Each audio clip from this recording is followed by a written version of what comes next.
to my channel. I'm Janae, and I'm back with another video. So, I'm excited.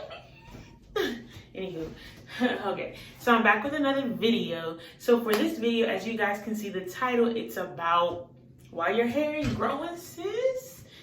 So I'm pretty much going to be giving tips to increase your hair growth and tips that I use, because I've made tons of mistakes when it comes to my natural hair. Still do, and I'm still learning. And a lot of mistakes has been causing a lot of breakage. So I want to share that with you guys. But y'all already know. Before we get into this video, make sure you like, comment, and subscribe to join the Perfectly Flawed community, where we embrace who we are today while chasing our next. Because there's always room for improvement. All right, so I'm gonna pause that for you right here.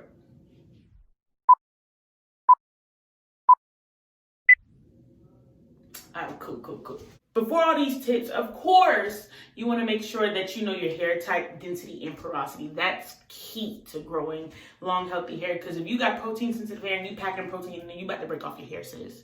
All right, so if you don't know what I'm talking about when I say hair porosity, hair density, hair texture, here I'm gonna link my video where I go into detail on that in this right here. It's gonna be one of these sides. It's a little eye or whatever, like an information eye. Excuse me, like an information eye. It's gonna be on either side. Check that out, and then come back to this video so you can get more tips.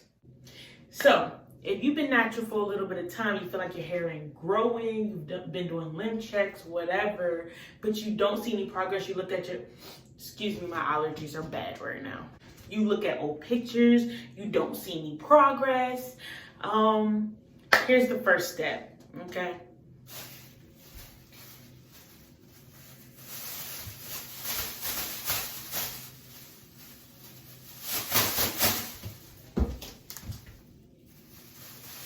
Throw that gel in the trash.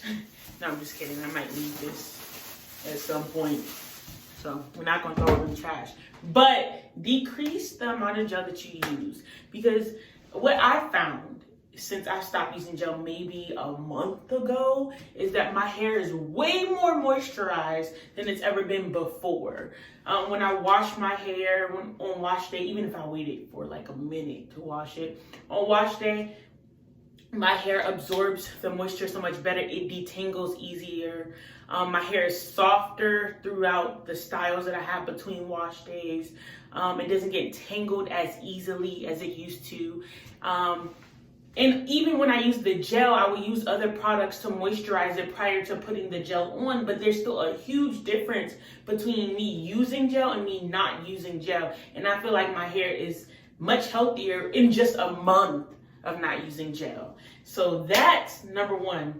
You don't gotta throw away the gel, sis, but what I will tell you is don't use it all the time, okay? Even if it's eco style or whatever gel you use.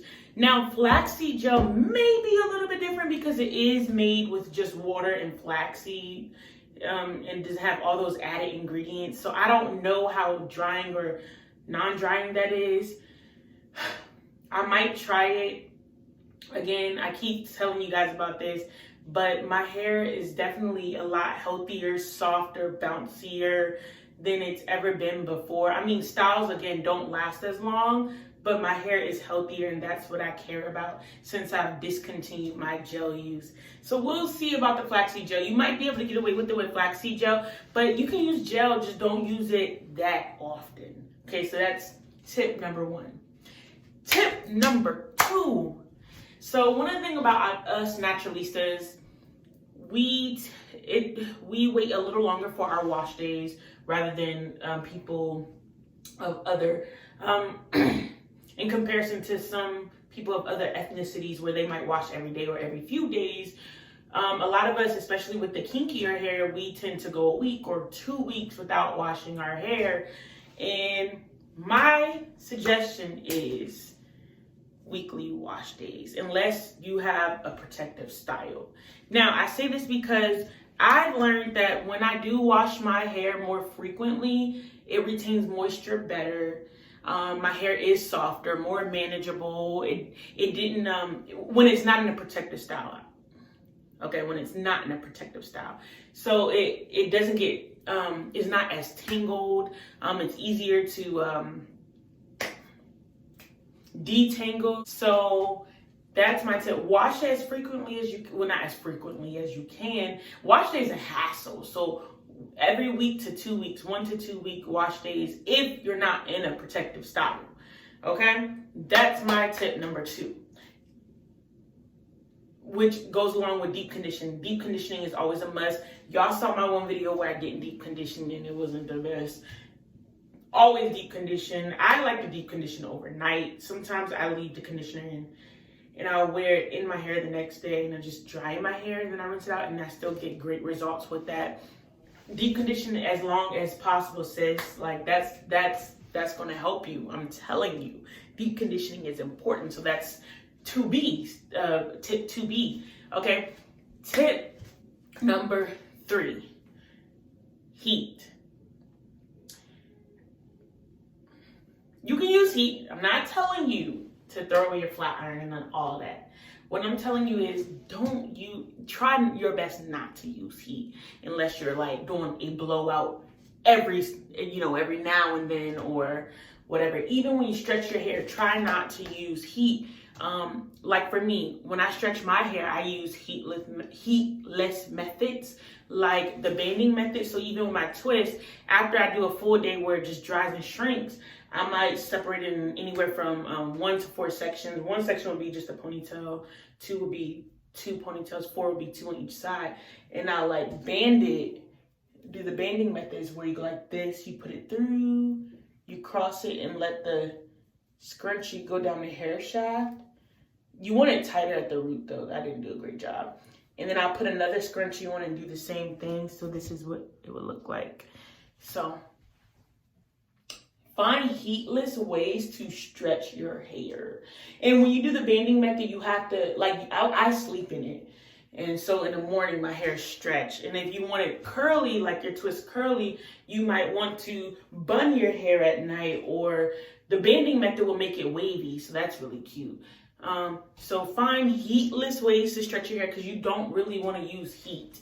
Because heat causes heat damage, causes breakage, makes your hair weaker. You don't want that. That's counterproductive. You're trying to grow long, healthy, strong hair, and the heat isn't going to do that if you use it frequently. There's nothing wrong with heat every now and then, but make sure you also use a heat protectant. I've heard great things about Pantene Goat Series heat protectant. I haven't used it yet. I've only used I think it's an argan oil one, but I do want to try that one day when I decide to put more heat on my hair.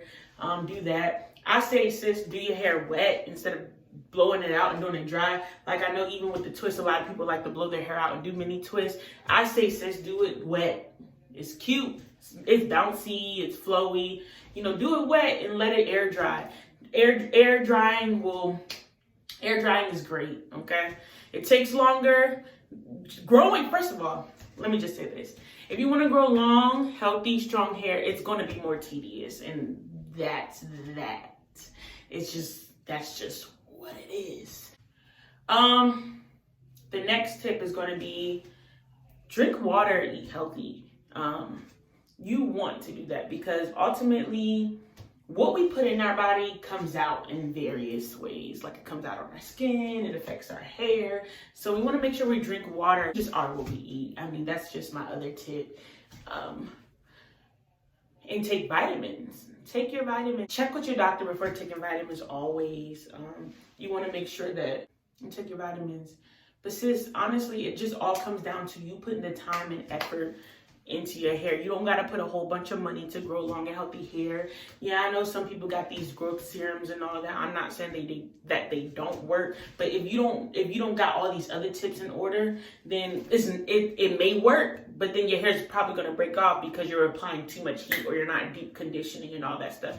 So these tips are to grow and maintain healthy long hair. Now my hair, I make mistakes all the time. My hair is broken out. My hair sheds a lot. Like, I'm still learning as I go. I don't have all the answers. I don't know exactly I'm just telling you guys what's been working for me, okay? Because also I want to say, I just want to backtrack a little bit. Even when I stopped using the gel, my ends started looking better. I mean, maybe not right now because, you know, these twists are a little old, but my ends started looking a little better. So just be careful. Pay attention to what you put in your hair and how your hair responds to it. Do that. But again, those are my tips. I didn't come with many tips. I just came with what I've experienced, because all I can do is speak from my experience and what I know. Oh, here's another one. I forgot about this one. Y'all. So let's talk about this. The puff. The infamous puff. I wear it all the time. We all wear it all the time. We love a puff, a nice high puff, low puff, whatever puff, 2 puffs, whatever. Those puffs, they're great, they're cute, but let me tell you, when we wear the puff for multiple days, our hair is just out and doing its thing and it's tangling with each other, and next thing you know, we get all these fairy or single strand knots, and that causes breakage. So when you wear your puff, sis, don't wear it for more than a couple of days. After a couple of days, it's time to do wash day or detangle it or whatever, because your hair is going to get tangled, especially if you're a type 4 girl. Now, I don't know about type 3, type 2, type 1, I don't know if you can puff, but I don't know about all that. But for type 4 girls, if you wear that puff all week long and then go into another week with the puff, whoo, girl, that detangling process is going to be ugly. I know from experience, okay? Just saying. Because what it does is our hair is out and it's tangling against each other, and it's not a stretched hairstyle. Stretched hairstyles, your hair won't tangle as much, okay? But when your hair is shrunken and it's really curly, it's going to tangle. Even with the wash and goes, your hair is going to tangle. Especially if you have kinky hair, your hair is going to mix with each other, knot up. You're going to see all these tiny little knots, split ends, all that. So be careful with the non-stretched hairstyles, and be careful with the puff and the wash and goes. If you wear them, you want to wear them for a few days, and then make sure you tend to your hair, give it some TLC, tender loving care. But yeah, that's all I got for y'all today. I hope this video was helpful. Stay tuned for more videos. Make sure you like, comment, subscribe, and share. And let's get me to 100. Us perfectly flawed community, we trying to get to 100. So yeah, I'm a goof. I'm a whole cornball. Anyways, so make sure you like, comment, subscribe. I hope you enjoyed this video. I hope these tips are going to help you. I hope these tips are helpful. They're helpful for me, and I just wanted to share them with you guys. And I'll see you guys in the next video. All right, bye guys.